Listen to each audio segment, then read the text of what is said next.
Nggak mungkin bisa ke Sya'ban kecuali masuk Rajab dulu. Nggak mungkin dapat Ramadan kecuali Rajab dulu. Karena itulah Nabi bahkan pernah mengatakan dalam beberapa kesempatan, diteruskan sampai kepada kita, hati-hati, amalan-amalan ini. Bahkan ada ulama yang mengatakan, kalaupun kita nggak dapat Ramadan, minimal Rajabnya dapat. Karena itu pintunya. Maka setiap muslim mesti mengetahui keistimewaannya. Saya khawatir begitu bulan ini berhenti, kita kehilangan keistimewaannya. Terakhir, bagaimana cara berintrospeksi di bulan ini? Maka diturunkanlah oleh Nabi cara-cara berintrospeksi dengan 3 pendekatan utama. Ada 3 lafadznya, ini saya ajarkan yang paling ringan saja. Ini yang membebaskan kita dari kesulitan. Jadi kalau Anda sedang praktek, kerja dimanapun, offshore-kah itu atau di darat-kah, atau ada kesulitan di kantor, bacakan zikir ini. Ini bagian dari hal yang ketika kita bacakan bisa menghilangkan kesulitan yang kita sedang rasakan. Saya ajarkan zikir ini tidak main-main. Kalau ada yang divonis penyakit, entah Anda, kerabat Anda, keluarga Anda, sepupu dan sebagainya, dan dokter mengatakan mustahil sembuh, maka bacakan zikir ini. Allah sudah berjanji di ayat 84-nya, siapa yang mengamalkan zikir ini, saya akan sembuhkan penyakitnya, walaupun ia menderita penyakit seperti Ayyub alaihissalam yang tidak pernah dialami orang sebelumnya atau dirasakan orang setelahnya. Saya tutup, ada satu amalan yang kalau Anda kerjakan bisa menggabungkan keseluruhan yang tadi. Amal itu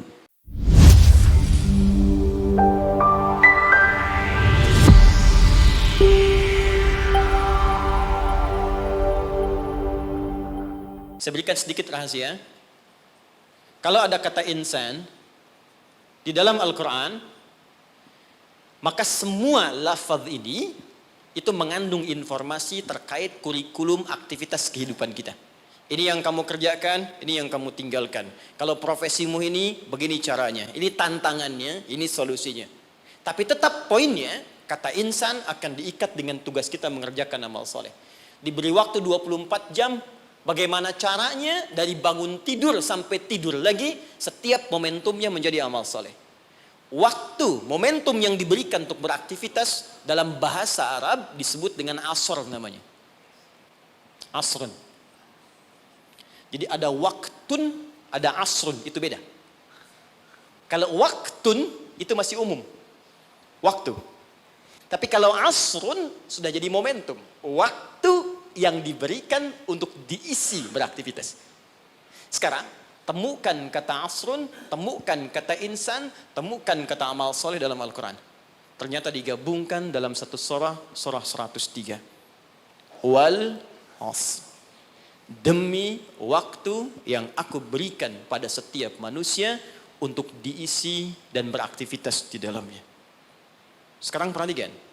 Innal insan. Sungguh, perhatikan cara menerjemahkannya. Setiap manusia yang beraktivitas untuk mengisi waktu ini, lafi khusr. Berpotensi ada yang mengalami kerugian. Kata Allah, aku berikan modal 24 jam, Anda diberikan modal 24 juta dolar untuk beraktivitas, cari minyak nih, cari ini. Tapi ketika Anda diberikan modalnya nggak balik. Ada yang balik cuma 1 juta, ada yang balik 2 juta, ada yang rugi sama sekali, ada yang harus bayar denda, ada yang macam-macam. Nah, sekarang Allah kasih modal kita 24 jam, gunakan beraktivitas, kata Allah insan. Cuma sayang, aku berikan 24 jam, ada yang rugi.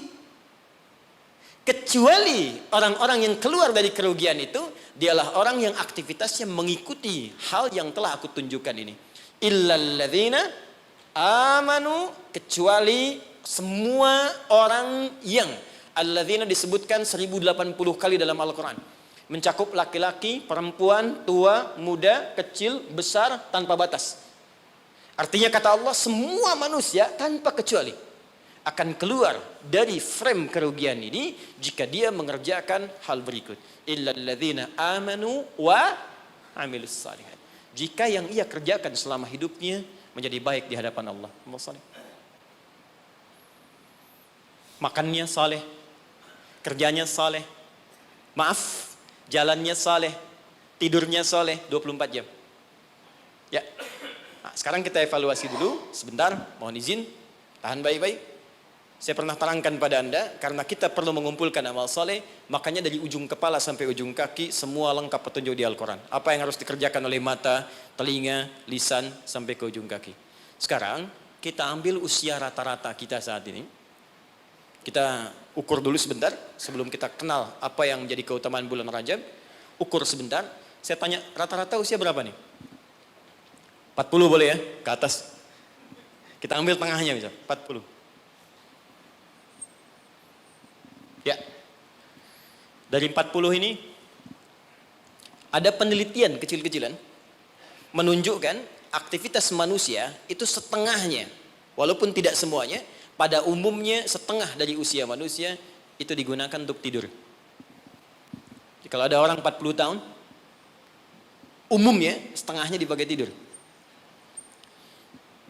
Dari bayi, tumbuh, kecil, istirahat, malamnya tidur lagi, sampai dewasa, sampai ketiduran, di kantor kadang ketiduran, di musola favorit ya untuk istirahat, sampai di bis macam-macam, ini setengah usia. Berarti setengahnya lagi itu digunakan untuk aktivitas yang produktif. Makannya, minumnya, bercandanya, kadang-kadang ada berselisihnya, macam-macam, sholatnya di sini. Saya tanya sebentar, jadi 20 tahun ini yang sudah jadi amal soleh, jadi ibadah, kira-kira berapa tahun? Gak usah terlalu pesimis ya, kita ambil setengahnya, 10 tahun misal. 10 misalnya. Apakah setiap amal kita disebut soleh oleh Allah? Bukankah Nabi tadi berdoa, ya Allah tolong terima amalku. Jadi selevel Nabi saja ketika berdoa, minta diterima amalnya. Nabi Ibrahim, Nabi Ismail tadi di awal bangun meninggikan bangunan Ka'bah, minta diterima oleh Allah. Ya, Al-Baqarah ayat ke 127. Minta diterima oleh Allah. Ya, taqabbal minna innaka antas samiul alim. Ya Allah tolong terima. Apalagi kita yang bukan nabi, bukan rasul. Ketika Allah akan terima amalan kita, maka syaratnya kata Allah ikhlas kerjakan amalnya. Quran surah 98 ayat yang kelima. Ibadah yang dikerjakan, amal soleh yang dilakukan dengan ikhlas, baru itu yang kemudian diterima. Pertanyaannya, dari 10 tahun yang jadi ibadah ini, yang ikhlas berapa tahun? Ambil setengahnya misal. Berapa? 5. Jadi usia 40 tahun, amalan produktif yang mungkin kemungkinan besar diterima oleh Allah, dapat nilai 5 tahun. Dosanya berapa tahun? Prasangka buruk di pikiran, mata yang salah lihat, telinga yang salah dengar, kaki salah melangkah. Hari ini aja, berapa dosa mata yang dikumpulkan? Siapa yang tidak punya dosa boleh angkat tangan. Saya langsung pulang. Dosa sedikit? Agak banyak? Banyak. Tuh, saking banyaknya kita nggak bisa ngangkat kan? Nah, sekarang balik, siapa yang pengen masuk surga Firdaus? Angkat tangan. Luar biasa. Bukan? Terjadi keanehan kan? Dosa, Wallahu Akbar. Amalan dikit, cita-cita banyak dia. Hukum ekonomi dipakai. Modal sedikit-dikitnya keuntungan paling banyak dia. Nah, sekarang kita inginkan tingkat surga yang paling tinggi, surga Firdaus bersama Rasulullah. Tapi tahu kemampuannya cuma sedikit. Betul, ini lebih daripada Arab di zaman Nabi. Ada orang Arab di hadis Muslim, nomor hadis yang ke-14, jilid yang pertama. Jadi ada orang Arab Badu datang pada Nabi begini. Dia ngerti tentang keadaan dirinya. Ya Rasulullah, alimni amalan basitan yudkhilul jannah. Ya Rasulullah, ajarkan padaku amalan ringan-ringan aja. Yang penting bisa masuk surga. Yang penting ke surga katanya. Ya. Ini cerdas nih ya, modal dikit keuntungan pengen banyak kan. Dia pokoknya surga aja, dia tahu surga yang kelas biasa pun pasti luar biasa. Ya, nggak apa-apa nggak masuk Firdaus, surga Aden nggak apa-apa. Yang penting masuk surga, ajarkan padaku dikit-dikit aja. Maka apa kata Nabi? Cukupkan kerjakan yang wajib saja. Iktafi bil faraid, jadi fardu aja nggak perlu sholat sunnah. Ramadan, tunggu puasa Ramadan aja nggak perlu puasa sunnah. Tapi kamu jangan maksiat. Kalau pengen nambah, kerjakan kata Nabi, antatawwa, kecuali yang sunnah kamu pengen tambah. Kerjakan yang fardu, jangan maksiat, boleh nggak kerjakan sunnah pun masuk surga kamu. Fantalaqa, pergi orang itu lantas mengatakan pada Nabi, ya Rasulullah, aku komitmen kerjakan yang wajib, aku nggak akan kerjakan yang sunnah, dan aku jaga diri untuk tidak berbuat maksiat. Pergi orang itu, fantalaqa, hadis sahih. Ketika dia pergi, komentar Nabi, aflaha in sadaqa au dakhalal jannah. Kalau benar dengan komitmennya, masuk surga dia. Cuman yang perlu kita catat, dia tinggalnya di padang pasir. Di padang pasir mau maksiat apa? Kelihatan unta, itu pun jarang-jarang. Kadal gurun, yang dilihat cuma pasir. Unta nggak pakai baju ya memang begitu. Ya, kadal seksi ya memang nggak pakai pakaian. Dan nggak dosa. Sekarang kita tinggal di kota, tinggal di Jakarta, videoton kelihatan tiap hari. Maksiat nampak depan mata, kedengaran di telinga, langkah pun kita nggak teratur. Terus pengen berlaku hal yang sama. Terus kita bandingkan lagi, dia mengukur diri, keadaan saya begini, yang penting dapat surga. Anda tahu dosa banyak, pengennya Firdaus. Lantas bagaimana kita meraihnya? Tapi rahmat Allah mengalahkan kadar logika manusia. Yang kadang-kadang ingin semua dijangkau rasional dalam hidupnya. Perhatikan rahmat Allah diturunkan. Diturunkanlah waktu-waktu yang istimewa, tempat-tempat yang istimewa, ada waktu, ada tempat, ada momentum yang istimewa yang diturunkan oleh Allah untuk mewujudkan harapan yang kita inginkan itu. Dengan turunnya waktu itu bisa menutup di antara keutamaannya dosa-dosa yang pernah dikumpulkan dalam masa kita hidup sampai di momentum yang kita rasakan. Jadi kalau kita kumpulkan dosanya cukup banyak, kita kerjakan amalan di waktu yang spesial itu, maka seketika dosa bisa digugurkan oleh Allah Subhanahu wa taala. Ada sifatnya waktu, ada tempat, ada peristiwa atau momentum. Di antara waktu yang mulia itu, yang saat Anda kerjakan amalannya bisa menggugurkan dosa, bahkan bisa merubah perilaku kita jadi lebih baik, adalah bulan Rajab. Saya ulangi, adalah bulan Rajab. Saking pentingnya bulan Rajab ini, Allah sampai menurunkan satu ayat untuk menyandingkan keutamaannya dengan bulan-bulan haram yang lain, serta Nabi sampai meminta kita untuk meningkatkan ibadah, dan bukan sekedar meminta, tapi Nabi sendiri meningkatkan ibadah di bulan ini sebagai pembuka kebaikan di bulan-bulan yang lainnya. Apa di antara keutamaannya? Ini yang coba saya urutkan dalam sisa waktu 10 menit ke depan. Dan apa yang bisa kita raih ketika kita mengerjakan itu. Oke. 1. Rajab adalah pembuka semua bulan kebaikan. Saya tanya sebentar.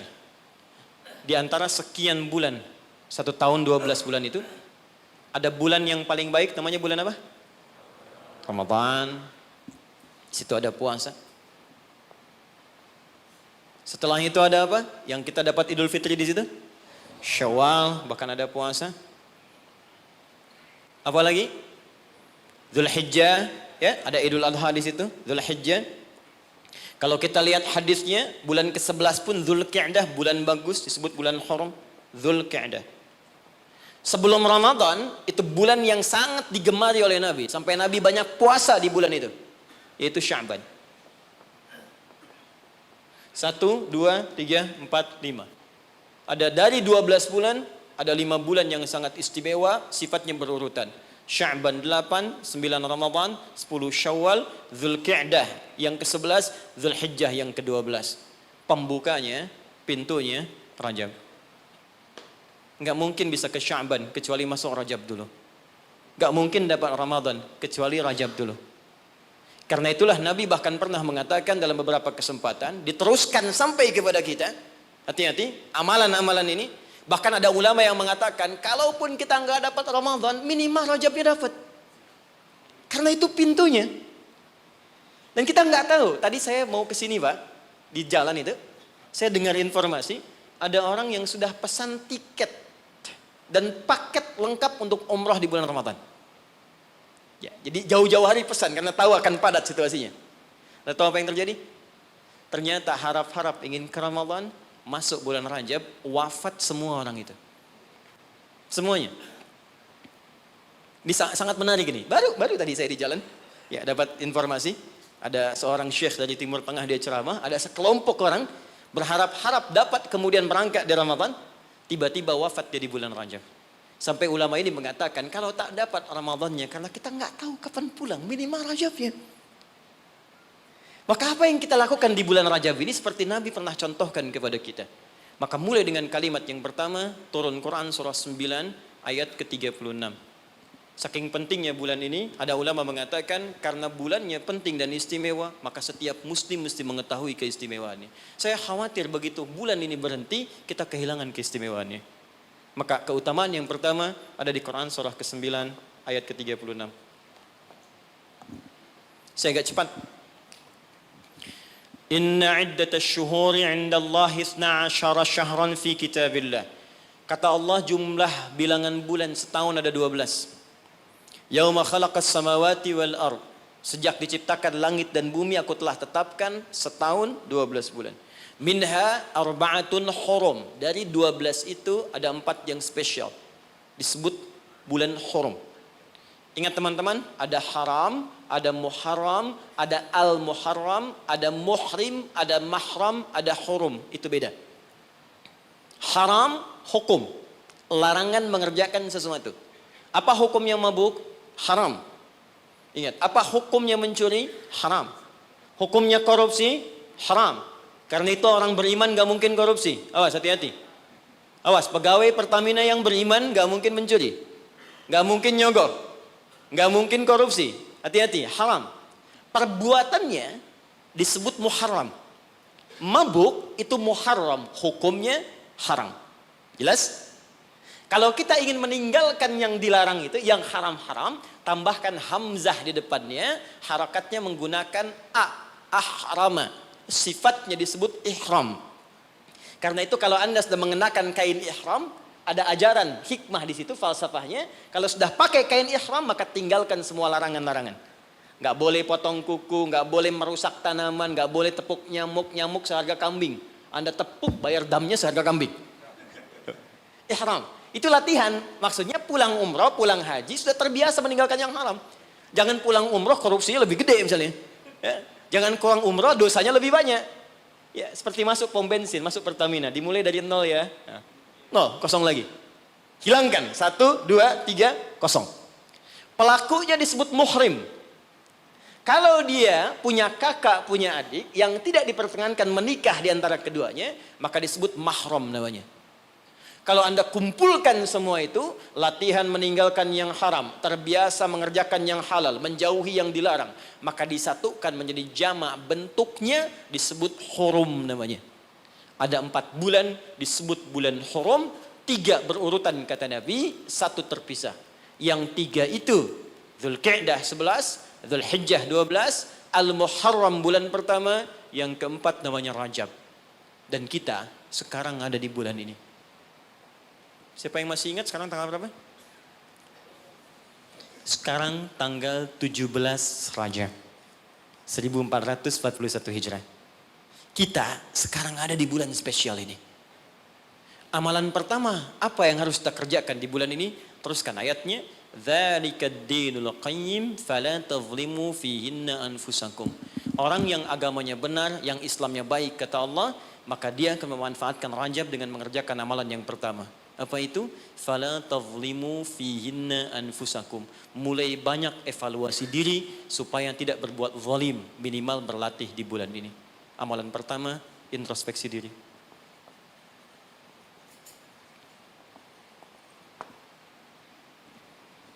Maaf Pak Ibu, saya tidak bermaksud mengajari, hanya menerangkan apa yang dimaksud oleh Al-Quran.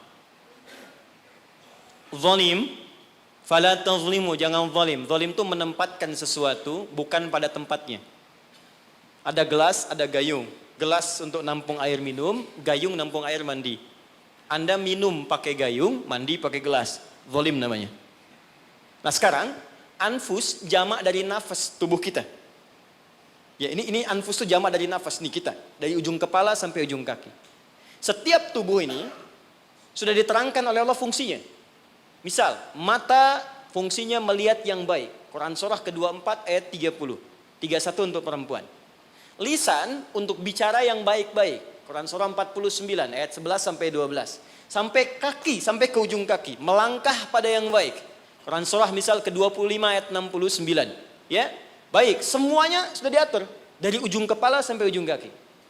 Kalau Anda gunakan setiap anggota tubuh di luar hal yang Allah telah tetapkan, berarti zalim sifatnya.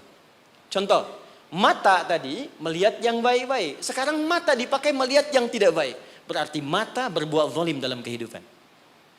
Saya tanya sampai dengan siang hari ini, berapa kali mata digunakan untuk melihat yang tak baik? Mungkin dari mata ini ada dorongan untuk berbuat yang tak baik. Itu sebabnya yang menjadikan keluar dari masjid kadang-kadang ada sepatu hilang, sendal hilang. Apa yang pertama melihat? Mata terdorong kemudian kepada nafsu.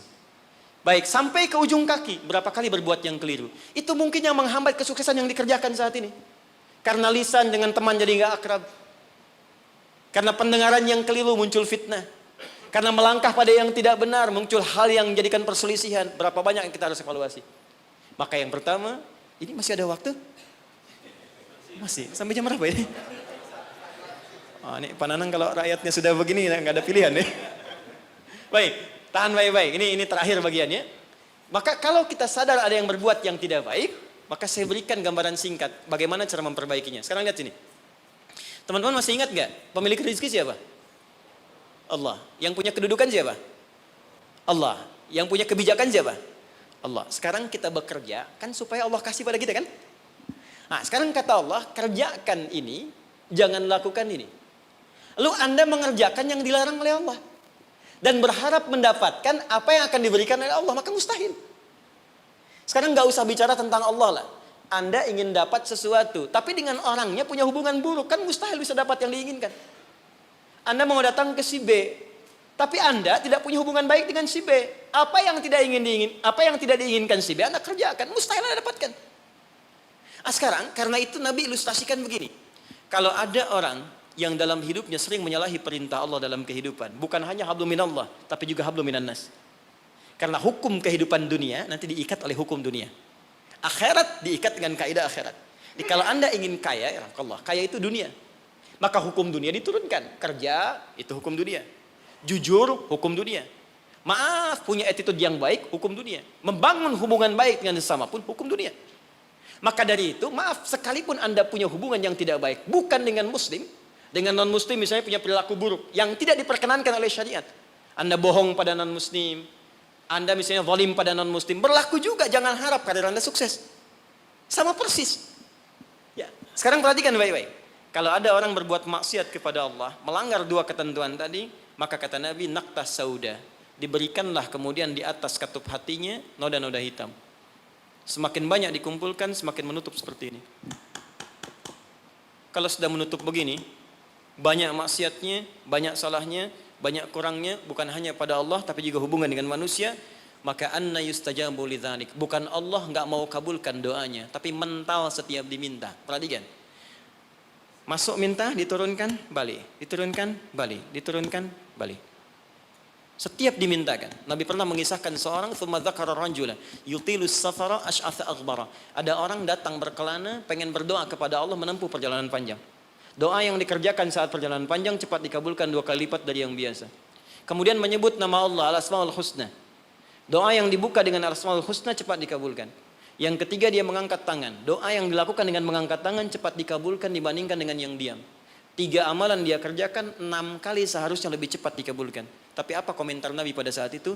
Anna yustajabu lidzalik. Bagaimana doanya bisa dikabulkan? Jadi begitu dia minta dengan keadaan itu, mental lagi. Apa penyebabnya? Maaf. Mat'amu haram. Karena dia cari kerja dengan cara yang haram. Mashrabu haram, minumannya haram. Malbasu haram, pakaiannya haram. Wa ghudhiya biharamin, dan perilakunya haram. Ya, tidak cukup kita bisa mendapatkan kelancaran dalam usaha dengan sekedar sholat. Sholat memberikan keberkahan, kemudahan, kelancaran. Kalau hubungan dengan manusianya buruk, juga sama akan menghambat. Dengan ibu Anda kurang baik, dengan ayah Anda kurang baik, dengan istri, dengan suami kurang baik, itu mungkin bisa menghambat kepada karir pekerjaan Anda. Apalagi kalaupun ini baik, dengan suami baik, istri baik, tetangga baik, tapi kalau dengan Allah tidak baik, maka ada sesuatu yang tidak mudah kita dapatkan dalam kehidupan. Terakhir, bagaimana cara berintrospeksi di bulan ini? Maka diturunkanlah oleh Nabi cara-cara berintrospeksi dengan 3 pendekatan utama. Ada 3 lafadznya, ini saya ajarkan yang paling ringan saja. Kalau terkait dengan dosa-dosa keseharian, maka lakukan zikir Nabi Adam. Quran surah ke-7 ayat 23. Saya yakin kita hafal. Rabbana zalamna anfusana wa illam taghfir lana wa tarhamna lanakunanna minal khasirin. Bacakan itu minimal setelah selesai kita sholat. Astaghfirullah, astaghfirullah, astaghfirullah. Allahumma antas salam, minkas salam, tabarakta ya dzal jalali wal ikram. Perbanyak zikir tadi. Rabbana zalamna anfusana wa illam taghfir lana wa tarhamna lanakunanna minal khasirin. Tapi mohon sekali, ketika Anda bacakan zikir ini, jangan sekadar diucapkan di lisan. Bayangkan Anda punya persoalan apa dalam kehidupan. Ketika Anda bacakan, mata Anda zalim, rasakan kezaliman itu. Ketika dengan orang tua tak bagus, bayangkan perbuatan buruk yang sedang Anda kerjakan. Begitu Anda bacakan, air mata Anda menetes, seketika ampunan Allah akan diturunkan kepada kita. Dan gugur perbuatan buruk yang pernah kita lakukan. 2, ini cepat, ada dosa yang terkait dengan aktivitas pekerjaan yang sedang kita lakukan. Kenal Nabi Yunus? Bagus. Nabi Yunus itu kan berdakwah. Bekerja, beraktivitas. Cuma sayang dalam pekerjaan itu tantangannya begitu tinggi. Nanti ada lain kali kalau ngaji kesini lagi, jangan ngambil yang jauh-jauh ya, yang Anda butuhkan aja. Ya, ini kan teman-teman ada di dunia pekerjaan. Kenapa Anda nggak mengeluarkan fikih bisnis dalam Al-Quran, manajemen misalnya bisnis dalam Al-Quran tentang pekerjaan itu aja yang dibahas. Itu lebih terasa nanti apa yang kita butuhkan, itu yang kita dapatkan. Ada di Quran cara misalnya memudahkan kita mendapatkan kemudahan dalam pekerjaan, tantangannya apa saja, ini yang terjadi kalau Anda bisnis begini, ini yang mungkin terjadi pada orang, penyakit ini yang muncul dari ria untuk diri yang meraih kesuksesan, dari yang iri hati, yang dengki, mengobatinya bagaimana, ada semua. Nah, Nabi Yunus salah satu tipikal yang dicontohkan oleh Allah, sedang beraktivitas, bekerja, dapat tantangan tidak biasa. Ingat ini ya, kalau tantangannya begitu tinggi, maka lawannya sepadan. Di balik itu Allah ingin menganugerahkan anugerah yang tidak biasa. Karena ujian berat tidak akan diberikan pada orang kecil. Ya, jadi kalau Pertamina misalnya sedang menghadapi ini sesuatu yang besar, tantangan besar, artinya di balik itu ada anugerah besar yang akan dihadapkan kepada Anda. Karena itu ingat baik-baik. Dalam konteks ini Al-Quran mengatakan hanya orang-orang besar yang bisa melewati itu. Kadang-kadang di situ akan kelihatan. Orang yang cuma malas numpang kerja saja akan terlihat. Orang yang butuh tantangan, dia akan dihadapkan pada kesuksesan. Secara singkat, dakwah diusir, masuk ke kapal sampai dilemparkan ke lautan. Ya, jadi dakwahnya diisengi, diusili sampai yang terakhir puncaknya dilempar ke lautan, masuk dalam perut ikan paus. Saya mau tanya sebentar, kalau masuk perut ikan paus kira-kira pengap atau tidak? Sudah pernah masuk?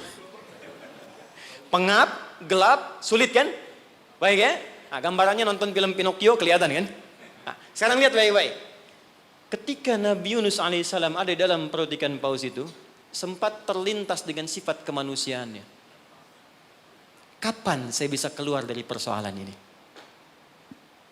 Kapan Allah tolong saya? Itu fitrah kemanusiaannya. Tapi fitrah kenabiannya, karena beliau maksum, diluruskan oleh Allah. Jangan mengeluh.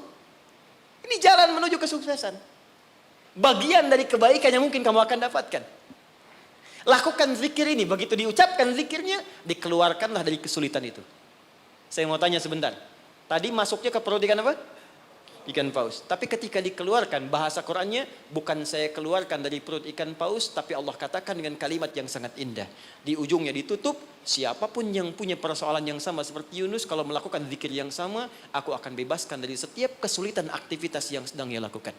Buka Quran surah ke-21, ayat 87 sampai 88. وَذَنُّونِ إِذْ ذَهَبَ مُغَاضِبًا فَظَنَّ أَن لَّن نَّقْدِرَ عَلَيْهِ فَنَادَى فِي الظُّلُمَاتِ أَن لَّا إِلَٰهَ إِلَّا أَنتَ سُبْحَانَكَ إِنِّي كُنتُ مِنَ الظَّالِمِينَ فَاسْتَجَبْنَا لَهُ فَنَجَّيْنَاهُ مِنَ الْغَمِّ.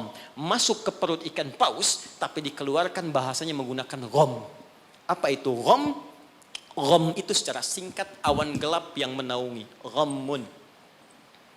Orang Arab menggunakan kalimat gham pada setiap peristiwa yang membuat kita gelap, pengap, lelah, capek. Anda yang ngajukan tender, Anda yang dapat proyek diserobot oleh orang lain. Bukankah tiba-tiba merasa lemas? Langsung gelap, padahal matahari begitu terang. Jadi nggak enak makan, jadi lunglai, tiba-tiba stres. Ya, dirawat saja. Anda yang mencoba melamar, tiba-tiba dipinang oleh orang lain.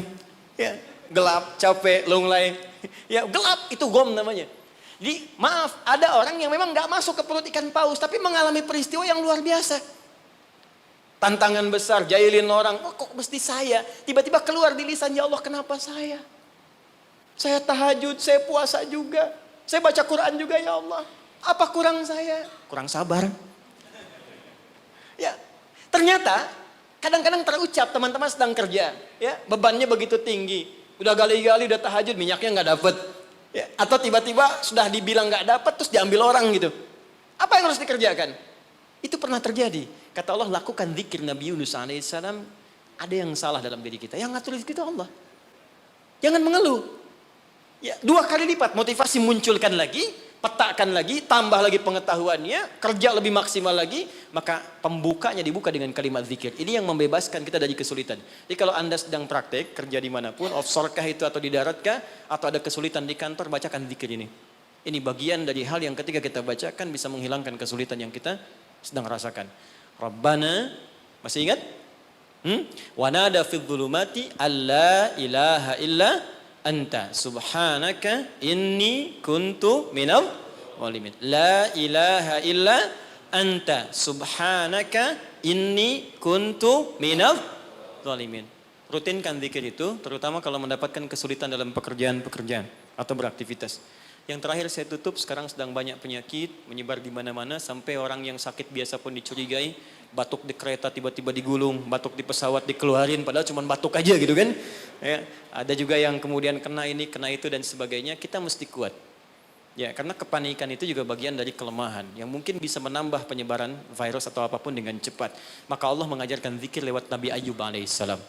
Kalau kita bisa kerjakan ini, maka Allah akan berikan kekuatan lebih dibanding yang lain-lainnya. Zikirnya ditemukan di Quran surah ke-21 ayat 83 sampai dengan 84. Wa ayyuba idznada rabbahu anni massaniyadurru wa anta arhamur rahimin.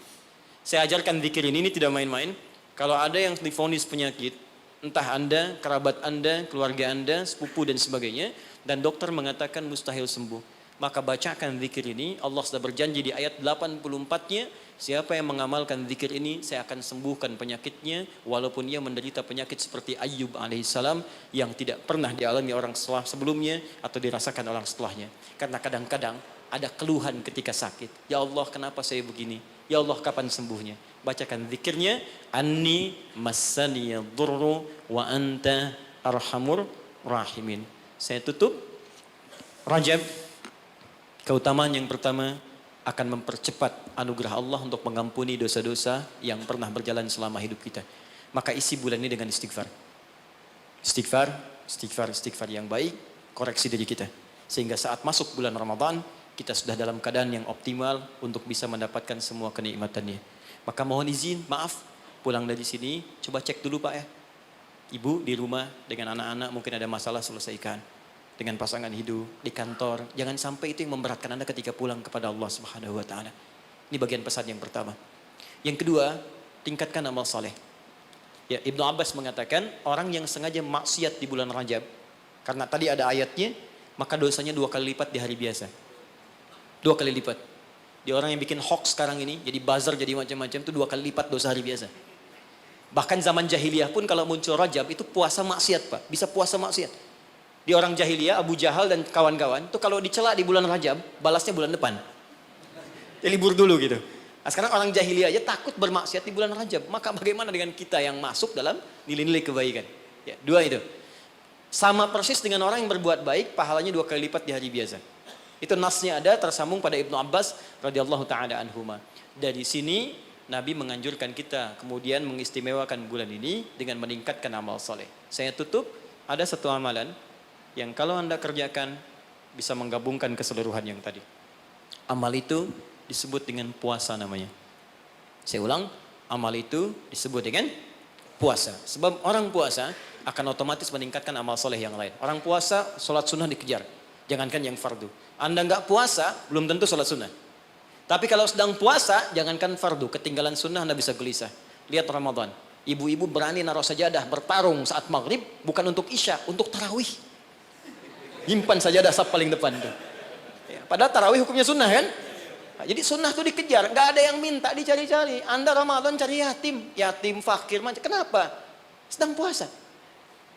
Yang kedua, puasa bisa menghambat maksiat. Nggak ada orang demi Allah saya katakan, koruptor kalau puasa, nggak korupsi dulu. Ya, pencuri nggak nyuri dulu. Puasa, karena psikologi orang puasa nggak mau berbuat maksiat, takut batal puasanya.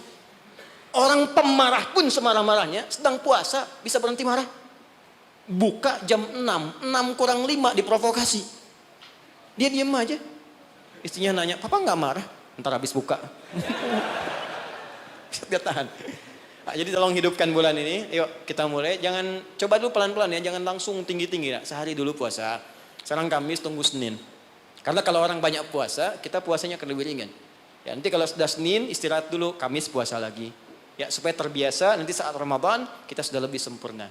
Tapi hati-hati. Karena bulan ini istimewa. Dulu banyak orang abai tentang bulan ini. Sehingga ada orang-orang yang tidak mengerti. Berbuatlah dengan membuat hadis-hadis palsu. Ya, siapa yang puasa sehari bulan Rajab akan dapat begini. Siapa yang sholat pertama bulan Rajab diampuni semua dosanya. Pernah dengar hadis itu? Hadis itu palsu. Bahkan saking palsunya, di kitab hadis palsu pun tidak ditemukan. Saking palsunya. Tapi ada salah persepsi di masyarakat. Apa salah persepsinya? Dikira Rajab nggak ada keutamaannya. Karena yang diketengahkan hadis palsu, hadis palsu. Akhirnya orang malas puasa. Orang malas sholat malam. Padahal yang sahih ada. Jadi kalau ada yang sahih, kenapa menggunakan yang palsu? Jadi kalau Anda ingin sholat malam, sholat saja. Tahajud namanya. Silakan tahajud, perbanyak malam, tingkatkan ketaatan. Siangnya silakan puasa, gunakan yang sahihnya. Mudah-mudahan dosa kita diampuni oleh Allah Subhanahu Wa Taala. Tidak cukup dengan amin, ya koreksi diri dulu, kemudian perbaiki. Dan terakhir, saya ingin berdoa untuk kita semua. Mudah-mudahan doa kita dikabulkan oleh Allah, dimudahkan pekerjaan kita. Sebelum kita berdoa, saya ingin memberikan pesan. Bangsa kita bangsa besar. Negara kita negara hebat. Sumber daya kita banyak. Banyak yang ingin mendapatkan Indonesia, bahkan ingin lahir di Indonesia. Dan kita beruntung berada di sini. Maka saya ingin mengajak kepada teman-teman semuanya, ayo makmurkan negeri kita. Cintai negara kita, cintai bangsa kita. Saya pun selalu mengatakan keluar dimanapun saya pergi, dunia-dunia yang saya kunjungi, saya katakan saya sangat mencintai negara saya. Bangsa saya, dan saya ajak teman-teman di luar untuk kembali bangun bangsa kita. Dan sekarang yang dibutuhkan oleh bangsa kita adalah orang-orang baik. Yang pintar sudah banyak, tapi tidak cukup mengangkat kehebatan negeri kita dengan pintar saja. Maka saya berpesan pada Anda semua, diri saya pribadi, jadi orang baik. Jadi karyawan yang baik, jadi abdi masyarakat yang baik, dan jadi hamba yang baik.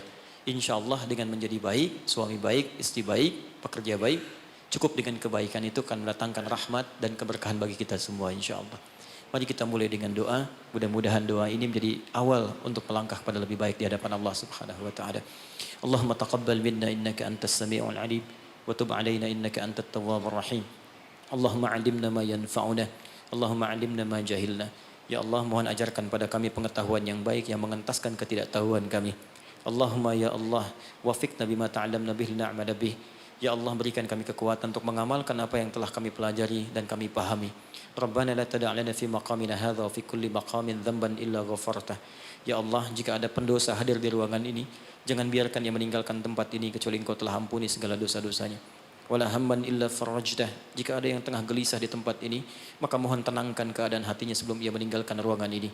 Allahumma wala maridan illa syafaitah. Jika ada di antara kami yang tengah Engkau uji dengan penyakit seberat apapun, maka mohon angkat penyakitnya dan sembuhkan keadaan dirinya. Allahumma wala asiran illa yassartah. Ya Allah, jika ada yang ditimpa kesulitan di tempat ini, baik di keluarganya, di pekerjaannya, dalam kehidupan sosialnya, maka mohon dengan keikhlasan amalannya, angkat, hilangkan ya Allah segala kesulitannya. Allahumma Rabbana, Allahumma barik lana ya Allah fi kulli umurina wa fi kulli umrina. Ya Allah, anugerahkan keberkahan ya Allah kepada usia kami, kepada umur kami dan seluruh aktivitas kami. Wa taqabbal minna jami' a'malina salihah, dan mohon ya Allah terima seluruh amal kebaikan kami. Berkahi kami di bulan Rajab ini ya Allah, bimbing kami untuk berbuat baik ya Allah, dan sampaikan kami pada bulan-bulan kebaikan di Sya'ban, di Ramadan, di Syawal, dan bernilai baik di dalamnya. Rabbana atina fid dunya hasanah wa fil akhirati hasanatan wa qina adzaban nar. Bifadlika subhana rabbika rabbil izzati amma yasifun wa salamun alal mursalin wa akhiru da'wana alhamdulillahi rabbil alamin.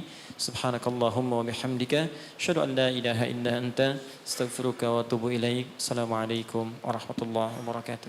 Masuknya bulan Rajab bukan hanya tentang pergantian tanggal, tetapi tentang panggilan yang lembut kepada hati kita, panggilan untuk berhenti sejenak dari hiruk-pikuk dunia, dari kesibukan yang sering membuat kita lupa arah, lalu bertanya dengan jujur pada diri sendiri, sudah sejauh mana hati ini benar-benar mengingat Allah, sudah seberapa sering lisan ini berzikir, bukan sekadar mengucap, tapi menghadirkan kesadaran bahwa kita adalah hamba yang sangat membutuhkannya. Bulan Rajab mengajarkan kita bahwa perubahan besar selalu dimulai dari amalan yang terlihat sederhana, dari zikir yang mungkin sering kita remehkan, namun justru disitulah hati mulai dibersihkan, niat mulai diluruskan, dan langkah hidup mulai diarahkan kembali. Jika selama ini, hidup terasa berat, hati terasa gelisah, dan doa terasa jauh dari jawaban, mungkin bukan karena Allah menjauh, tetapi karena hati kita yang terlalu sibuk hingga lupa untuk kembali mengingatnya, maka jadikanlah bulan Rajab ini sebagai awal. Awal untuk memperbanyak zikir, memperbaiki sholat, dan menata ulang hubungan kita dengan Allah sebelum datang bulan-bulan penuh rahmat berikutnya. Semoga zikir yang kita amalkan di bulan Rajab menjadi cahaya yang menenangkan hati, menguatkan iman, dan menuntun langkah kita menuju kehidupan yang lebih bersih, lebih tenang, dan lebih dekat dengan ridho Allah. Semoga setiap langkah kecil yang kita niatkan karenanya dicatat sebagai kebaikan dan mengantarkan kita kembali ke jalan pulang yang diridhoi oleh Allah.